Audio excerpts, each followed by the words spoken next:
Hello there all my lovely jewelry makers, I'm Christina of CSLdesigns, and in today's tutorial I'm going to show you how to make these Astral Viking Knit earrings. And these are actually part of a set, so what I'm going to do is put a link in the description box below the video to the playlist with all the tutorials for this set. And you'll also find them available in my shop where I also sell other jewelry kits and tutorials. But if you want to learn how you can make them, then keep watching. So these are the materials that we're going to need. All the wire that I'm using is a regular round silver coated copper wire, and the first gauge here is a 0.4mm. We're going to use this to make the Viking knit with, and then I've got 0.6mm. This is going to be used to make our loops with, and lastly a 0.3mm will be used to attach the loops to the Viking knit and also attach the beads. And as for the beads, I'm using these 2mm rounds. Now the specific ones are some faceted hematite gemstone beads, but of course you can use whatever you prefer. Now to finish everything off, I'm using these kumihimo ends that have loops in them where we can attach our earring findings using some jump rings, and I'm using some earring posts and butterfly backs, but of course you can use whatever you prefer. And alongside the kumihimo ends, I'm also using this E6000 that's going to finish them off nice and securely. Now to be able to make our Viking knit, we of course need our Viking knit tool, and this is a homemade one that I made. I already have a tutorial on how to make this yourself if you don't have the Lazee Daizee, but if you do have that, you can of course use that. And I also recommend having an awl. This will help open up tight spaces where you need to get your wire through. And finally, we need a draw plate for after we've made the Viking knit. Now to make our loops with, I'm using this coiling gizmo so we can make a length of coils using this 5mm rod. And to then turn the coils into loops, I'm using this steel block along with a jewelry hammer. And lastly, I'm just going to have some basic pliers ready. So of course some flush cutters so we can cut our wire, and then some tweezers and nose pliers in case we need to manipulate any wire. Now like usual, you'll be able to find a full material and tool list in the description box down below along with useful links. So let's get it all ready and let's get started. So to make the Viking knit, of course we need to grab our tool here. Like I said, this is just my homemade one. You can also use the Viking knit tool, and what I have is 6 loops all the way around that we're going to be working with, and this is just an 8mm crochet hook that I'm using for reference, and I'm going to be doing the double Viking knit. So we got the tool, and then I've also cut off a length of my wire, and just what you're comfortable working with. I like working with a wingspan. Then we need to attach the wire first of all, so I'm putting it through one of the loops but from back to front, in my case from left to right, and then we have a little tail there. I'm going to put my thumb on that, bring it downwards, and then bring the long end here over that and towards the right. So I'm going to be working in this direction. You can also do opposite. That's completely up to you. Now we're going to then go all the way around, grabbing onto all of the loops with our wire here, and basically make our first row of loops. So I'm going to jump to the next loop, go through that now from front to back and from right to left, because we've already attached it. And I'm just going to make sure that my wire is coming out over the top of itself. And then I'm going to pull it through all the way. And then I like to just put my thumb on the loops here so they kind of stay in place, because we want to have somewhat even spacing between the loops. And then pull it so we create another loop below the one that's coming from the tool itself. Grab the end of the wire, go through the next one, come out over itself, and pull it through. And then again we want to pull this tight, so I'm just putting my thumb on it to keep the distance nice and even. And we're basically creating these loops in the tool, and in between the loops we have these little bridges. So I'm just going to go around and do this all the way until I'm back at the beginning. And now I'm back to where I made my first loop, and you can see I'm just missing that final bridge. Now what I'm going to do is make another row of loops, but this time I'm going to come behind the first loop that we made. So don't go through the tool, but straight behind the loop, and then pull that all the way through again. And again, pull that tight, create a new loop, which is now then going to sit underneath the first one and also behind it. And I've then also created the final bridge there. So it's basically closed up all the way around now. Grab the end again, and then go behind the next loop. And we just want to now do this all the way around to the beginning again. And what we're going to then find as well is we're going to start to see, as I create these bridges, is going to be more underneath each other. So you can see I'm creating the second bridge now because we already had one above it previously. So just keep going like this again all the way to where we started out. Now again, I'm back to the beginning, and we've pretty much now made 2 full rounds of regular Viking knit.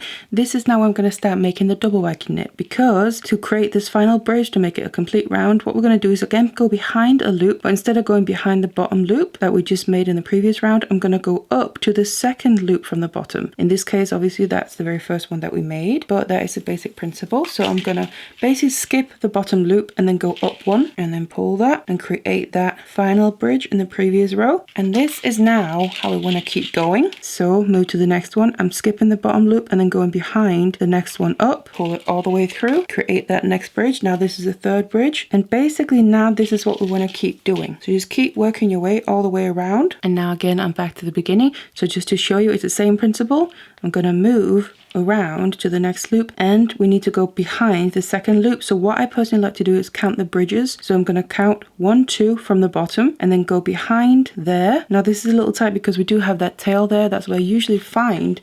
We then need to use the awl, which comes in handy for then putting in where you want the wire to go, and basically just opening up that tight space. You can see it comes a bit out on the other side. That should now have created enough of a gap so we can easily push the wire through. So remember, I'm counting 2 bridges from the bottom because that's how we make the double Viking knit. Come out on the other side, pull that tight, and then continue to the next one. Count from the bottom, 1, 2 bridges, and then go behind that loop right above the second bridge, and then pull it tight and create a new bridge on the previous section there. And you literally just want to continue like this. Now you will need to add in new wire along the way because this length of wire will only make so much Viking knit. So I do have a separate video where I go into detail on how to make basic Viking knit and also double and triple Viking knit. So if you need more detail, more tips, and also how to add a new wire, I recommend checking that out. I'm going to leave a link to them in the description box down below. It's a little mini series that I did on how to make Viking knit. Otherwise, we just want to keep going like this, making this double Viking knit with the 6 loops here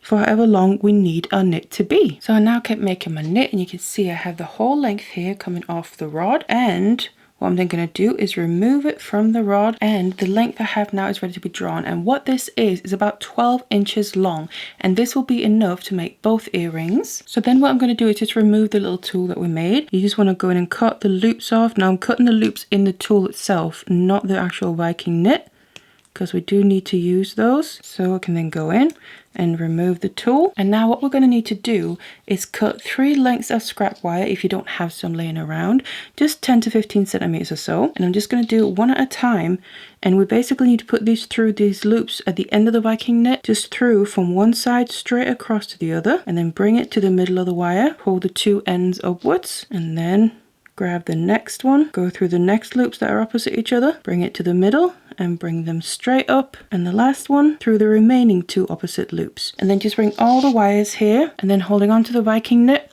I'm just going to twist them together so that I'm more secure, and we can basically use these as a bit of a handle for pulling through the draw plate, which is what we're going to do now. So I'm going to grab my draw plate here, and I first of all like to find the hole in the draw plate that's about the same size as the actual knit itself. So that's the biggest one on this draw plate here for me, and it pulls through really easily. So I'm going to straight away step it down to the next size, and that also pulls through pretty easily. But we're then going to start to get it a bit tighter as we step it down one at a time. Now it's still pulling through pretty easily, but it is tighter. So I'm just going to pull it all the way through and basically keep doing this until we get it down to the size that we want. So I'm just stepping down one size at a time. And what I do like to do is, now that it's a little bit tighter, just pull it through the same size twice before I then move on. So keep pulling it through, and you're going to also then find it starts to kind of neaten up and look nicer. And also, of course, the diameter on this does become smaller, and therefore the length also gets longer as we go. So what I've ended up with is going through the size that's 6 millimeters in diameter, and that is where I'm going to stop, because this is how I want my knit to look, and it's going to fit nicely with the design that we're going to do. Now what we want to do is cut a length here so we get 2 separate pieces that we can turn into our earrings. So I'm just going to get my measuring tape out because I want to make sure they get the same size as well. So what we need is for the length to be about 5.5 inches, and I'm then going to have my cutters ready. Now I like to cut the knit here just a bit beyond that, so not quite at 5.5. I like to cut it just a little bit longer than what I want it, because you can always cut off a little bit more, whereas obviously you can't add any more once you've cut. And also when we cut it, you're going to have some little bits at the end that are going to get removed, so they can take a little bit extra length off. So like I said, just cut it a bit beyond how long you want it. So I'm going for 5.5 inches. Of course, if you want your earrings bigger, you can always make your lengths longer. But as you can see already, as we cut through it, we get all these little bits. And I want to just make sure that I go over the end here and basically remove all those loose little pieces of wire. And then I can just double check the length at 5.5. I can see it's just a tiny little bit longer. So this is where I can just cut off a little bit more as I go until I get it down to the 5.5 inch length.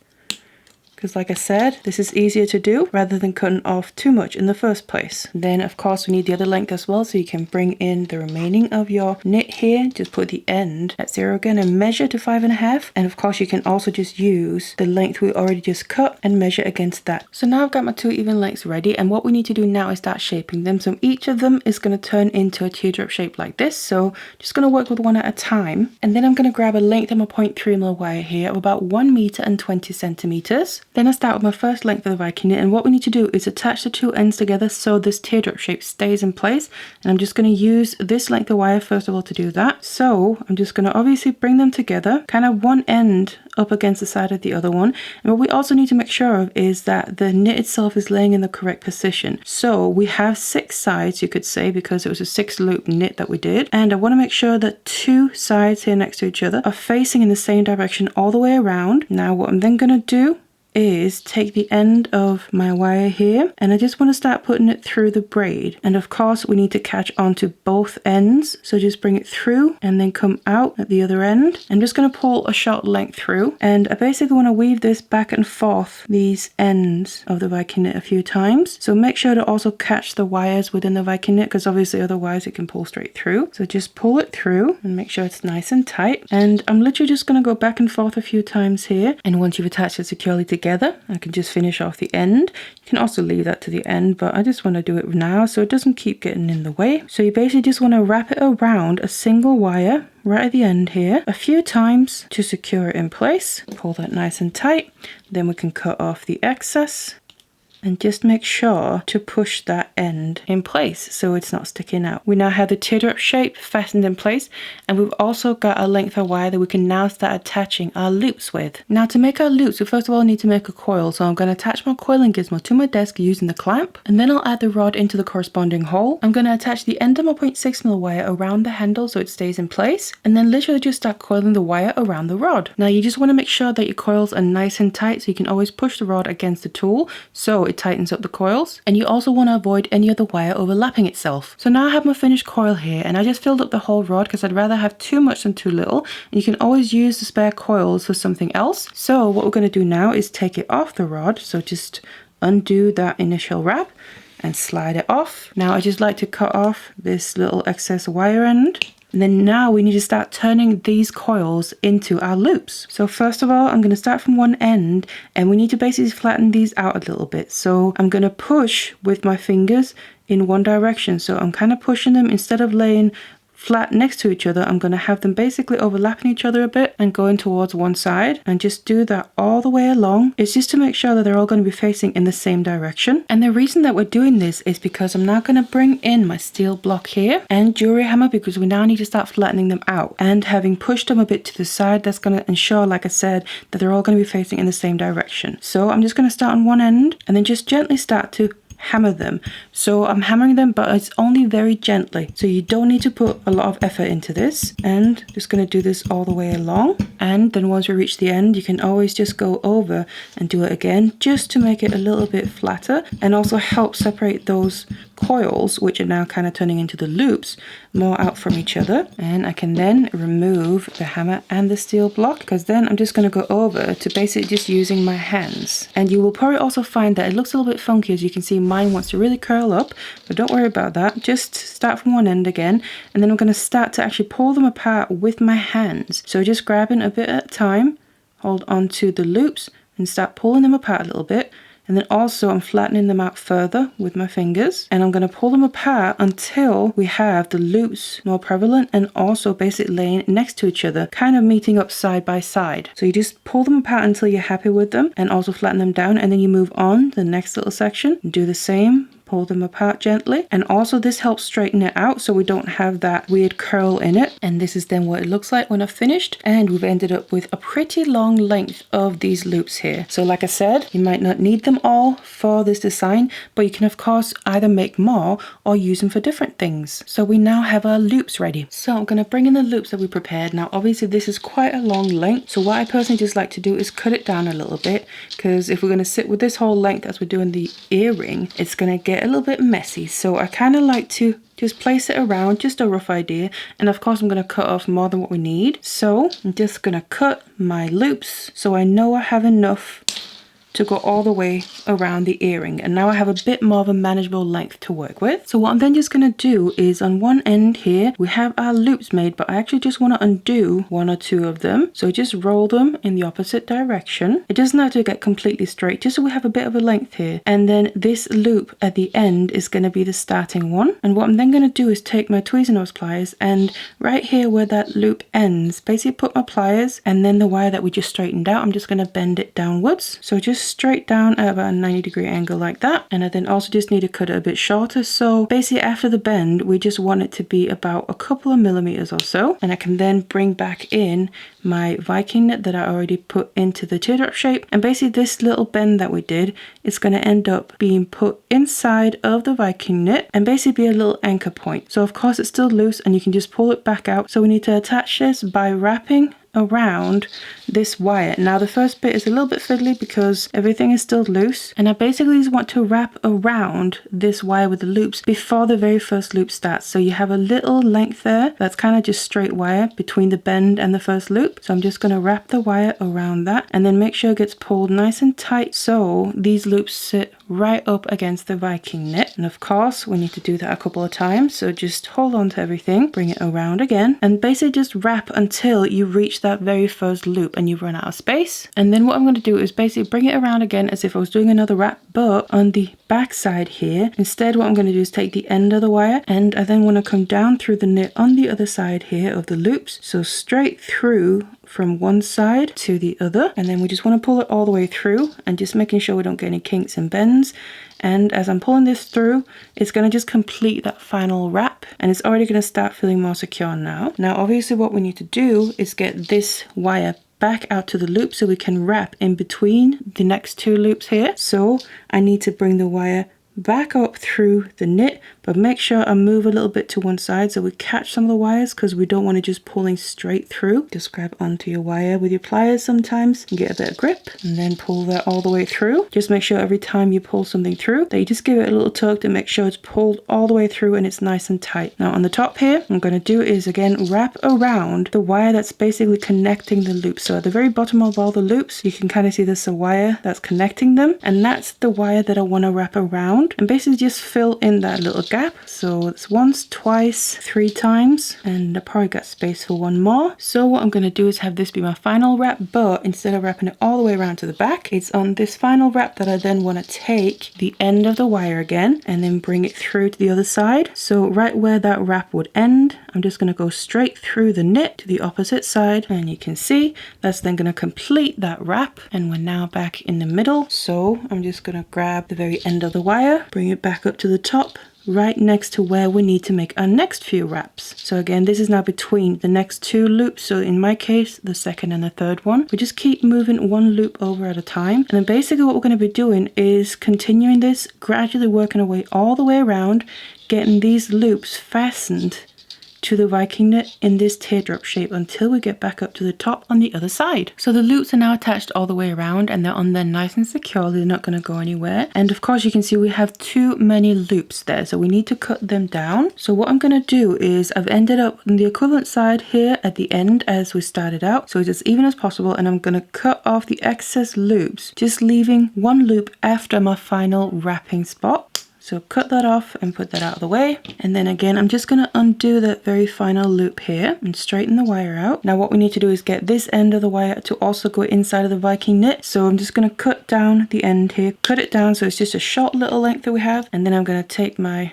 Tweezernose and just grab onto that very end after the final wraps we did and just lift it up ever so slightly and start to bend it inwards and have the end go into the Viking knit there so it's not sticking out and catching or scratching on anything. And there we've now got all the loops attached all the way around. And now what I'm just going to do as well is finish off the end of the weaving wire here that we attached the loops with. So I'm just going to get it through the Viking knit towards the top there and then just pull it all the way through nice and tight, and then just find somewhere where I can basically finish it off. So I'm just going to wrap it around a single wire within the Viking knit, and I'm going to do that a couple of times in that same place. Just a few times is fine here. And then once you pull that last one tight, I'm going to cut off the excess and make sure to also squeeze that end in. Now what we need to do is move on to add our beads, and for that we need to cut another length of a 0.3mm here, and this is about 70 centimeters long.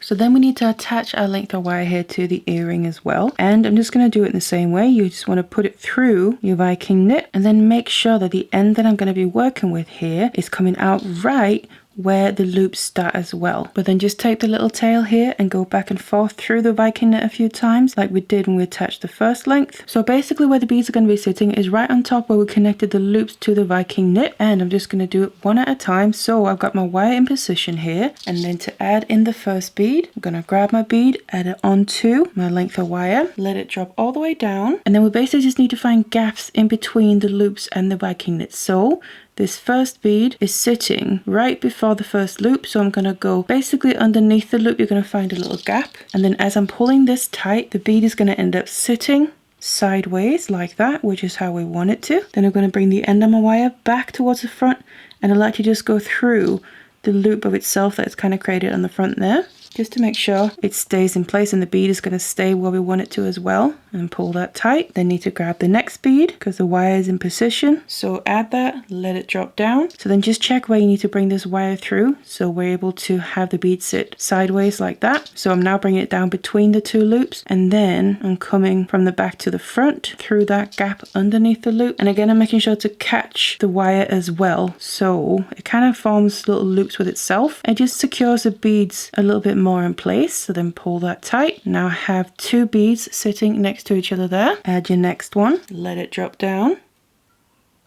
bring that through a gap as well, and pull that tight, and again the bead is going to get pulled down to sit sideways. And now be the third one, bring the wire through to just fasten it in place, and also get the wire in the position to be able to add the next bead. And this is basically how you just want to keep continuing to add the beads all the way around. So of course we want to finish up in the same place on the other end. So now I added the beads all the way around, so we just have our tail left here that we need to finish off.